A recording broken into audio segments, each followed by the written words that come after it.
we've been created, we're gonna say, take the strange, terrible human life and make something out of it crazy.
Esto es para picar, no es para almorzar. Eso te selecto, papi.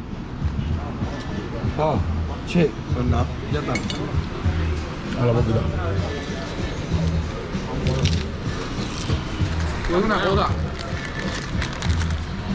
Pues una cosa, esa gente hace un suco brutal de respeto, porque su gente